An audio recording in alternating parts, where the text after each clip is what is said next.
بسم اللہ الرحمن الرحیم۔ السلام علیکم۔ حضرت حمزہ کے اسلام لانے کے 3 ہی دن بعد حضرت عمر بھی مسلمان ہو گئے۔ وہ اسلام لانے سے پہلے مسلمانوں کے خلاف بہت ہی سخت گیر تھے۔ ایک رات رسول اللہ صلی اللہ علیہ وسلم خانہ کعبہ کے پاس نماز پڑھ رہے تھے۔ حضرت عمر نے چھپ کر چند آیتیں سن لی۔ ان کے دل میں آیا کہ یہ حق ہے، لیکن اپنے انات پر قائم رہے، حتیٰ کہ ایک روز رسول اللہ صلی اللہ علیہ وسلم کا کام تمام کرنے کی نیت سے تلوار لے کر نکل پڑے۔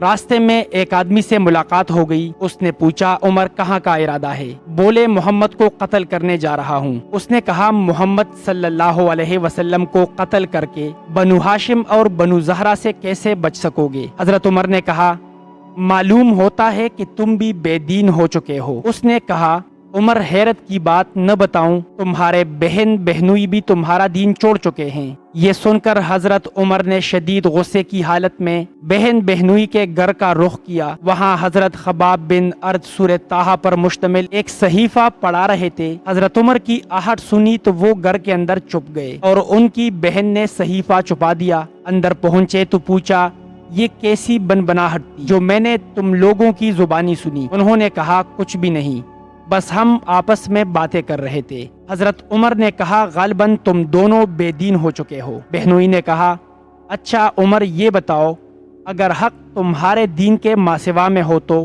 اتنا سننا تھا کہ حضرت عمر اپنے بہنوئی پر چڑھ بیٹھے اور انہیں بری طرح کچل دیا۔ بہن نے لپک کر انہیں اپنے شوہر سے الگ کیا تو بہن کو ایسا چانٹا مارا کہ چہرہ خون آلود ہو گیا۔ بہن نے جوش غضب میں کہا، عمر، اگر حق تیرے دین کے ماسوا میں ہو تو میں گواہی دیتی ہوں کہ اللہ کے سوا کوئی لائق عبادت نہیں، اور میں گواہی دیتی ہوں کہ محمد اللہ کے رسول ہیں۔ اس پر حضرت عمر کو مایوسی اور ندامت ہوئی اور انہوں نے کہا، تمہارے پاس جو کتاب ہے ذرا مجھے بھی دو، میں بھی پڑھوں۔ بہن نے کہا، تم ناپاک ہو اور اسے صرف پاک لوگ ہی چھو سکتے ہیں، اٹھو غسل کرو۔ انہوں نے غسل کیا، پھر کتاب لی اور بسم اللہ الرحمن الرحیم پڑھی۔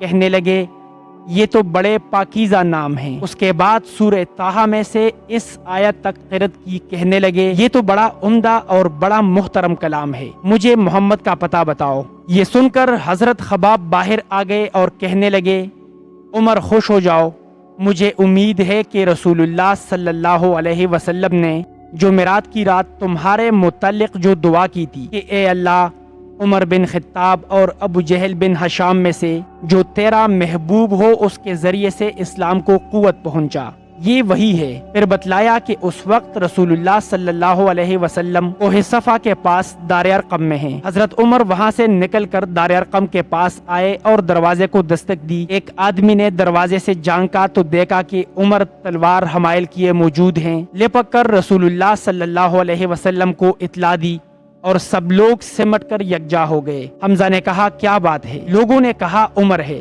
حمزہ نے کہا، بس عمر ہے، دروازہ کھول دو۔ اگر وہ خیر کی نیت سے آئے ہیں تو ہم اسے خیر عطا کریں گے، اور اگر کوئی برا ارادہ لے کر آیا ہے تو اسی کی تلوار سے اس کا کام تمام کر دیں گے۔ ادھر رسول خدا صلی اللہ علیہ وسلم اندر تشریف فرماتے، آپ پر وحی نازل ہو رہی تھی۔ وحی نازل ہو چکی تو اندر سے بیٹھک میں تشریف لائے اور تلوار سمیت حضرت عمر کا کپڑا پکڑ کر سختی سے جھٹکتے ہوئے فرمایا، عمر، کیا تم اس وقت تک باز نہیں آؤ گے جب تک کہ اللہ تعالیٰ تم پر بھی ویسی ہی ذلت اور رسوائی اور عبرتناک سزا نازل فرما دے جیسی ولید بن مغیرہ پر نازل ہو چکی ہے؟ یا اللہ، یہ عمر بن خطاب ہے، یا اللہ، اس عمر بن خطاب کے ذریعے سے اسلام کو عزت اور قوت عطا فرما۔ حضرت عمر نے کہا، میں گواہی دیتا ہوں کہ اللہ کے سوا کوئی لائق عبادت نہیں اور آپ اللہ کے رسول ہیں۔ اس پر گھر کے اندر موجود صحابہ کرام نے اس زور سے تکبیر کہی کہ اس کی گونج مسجد حرام والوں تک پہنچ گئی۔